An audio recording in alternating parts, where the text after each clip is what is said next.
السلام عليكم ورحمة الله متابعين الغاليين، أهلا وسهلا بيكم. ازيكم عاملين ايه؟ يا رب دايما بخير وفي أحسن حال.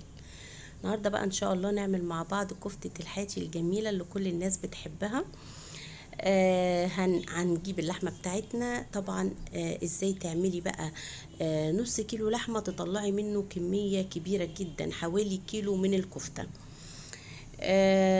طبعا النص كيلو بفرمه عند الجزار، بكون ضايفة عليه 100 جرام من البرغل و50 جرام ليا او دهن. هاجي بقى في البيت هعمل بصل، لو عايزه تحطي البصل عند الجزار تقدري تحطي بصلك عند الجزار برضو، تطلع كلها ناعمه وجميله. بس انا حبيت بقى اشارك بقيه الطبخه معاكم، فجبت هنا بقى وايه في البيت وقلت هحط البصل في الكبه وافرمه واكمل بقيه الكفته مع بعض، نكملها مع بعض، نفرمها ناعم كويس جدا. وبعد كده ننزلها بقى على الكفتة ونشوف هنضيف ايه تاني. اول بقى ما احس ان هي نعمت كده ابدا بقى انزلها، بس اهم حاجة اصفي البصل، بعصره كويس جدا، بطلع التفل لوحده احطه على اللحمة، والمية بسيبها لوحدها. اهم حاجة بقى المعلقة السحرية اللي هي دايما بعملها معاكم وبحطها بضيفها على الكفتة بتاعتي، وهي معلقة البيكنج باودر. معلقة البيكنج باودر سبحان الله زي السحر في الكفتة يا جماعة، بتخليها هشة وجميلة جدا، ما تفرقش عن كفتة الحاتي، بتبقى مش مكتومة كده وجميلة جدا وهشة. هنبدأ بقى نعجن كده كل المكونات على بعضها، ونقلبها كويس قوي قوي، ندخلهم في بعض. ومية البصل انا ركنتها. طبعا انا حاطه التوابل على الكفته وانا بفرمها عند الجزار، حاطه البهارات الكفته والملح والفلفل وكل حاجه حطاها وانا بعملها.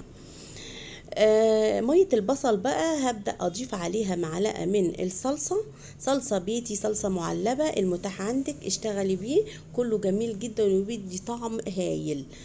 هنقلب كله كده مع بعضه، وبعد كده نضيف كمان معلقتين من الزيت، ونقلب برضو المكونات كلها مع بعضها. كمان هبدأ أتبلها برضو بشوية ملح وشوية فلفل كده علشان طعمها يبقى جميل.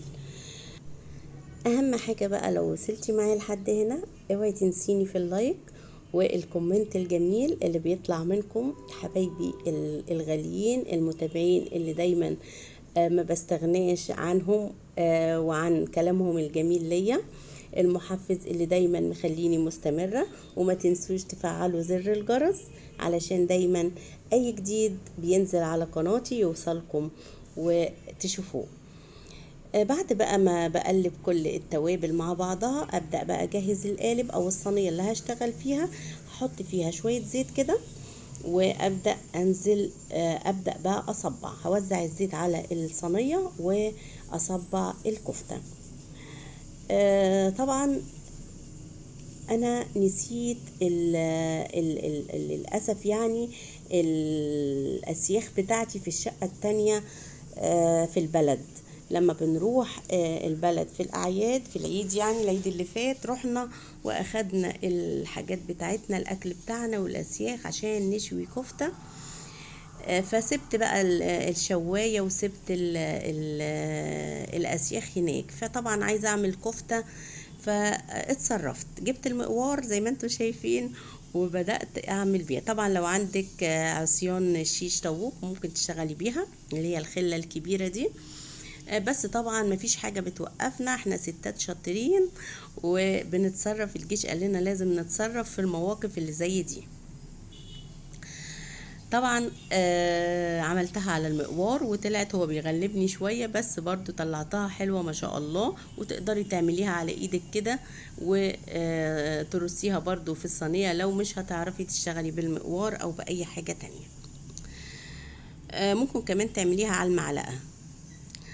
هنبدأ بقى كده اللي اتبقى بعد ما خلصنا التصبيع، اللي اتبقى كده من الخلطة اللي بصبع بيها، ابدأ انزل بقى كده امشي على وش الكفتة عشان يديها لون جميل قوي بعد التسوية، بتبقى لونها حلو قوي وريحتها جميلة قوي. هدخلها الفرن بقى، يا اما افتح الفرن من تحت وبعد شوية اقلبها عشان تستوي من على الوشين، او افتح الشواية والفرن من تحت مع بعض تستوي في وقت واحد. طلعت بقى ما شاء الله زي ما انتوا شايفين، وريحتها كانت يعني ما شاء الله تجنن. واهم حاجه بصوا بقى، بعملها لكم كده هايشه جدا وهشه كده، ولما بتتقطع بتبقى جميله جدا كده، مهويه مش مكتومه خالص، جميله قوي. وعملنا جنبها سلطه خضراء، وكمان كان في سلطه طحينه بس ما اتصورتش، وبدات احطها في الاطباق. وكده الوجبه بتاعتي خلصت. يا رب تكون طبعا عملت معاها الرز الاصفر بالكاري. يا رب تكون الفيديو بتاعي خفيف على قلبكم وعجبكم، واستنوني في فيديو جديد. استودعكم الله، والسلام عليكم ورحمة الله وبركاته.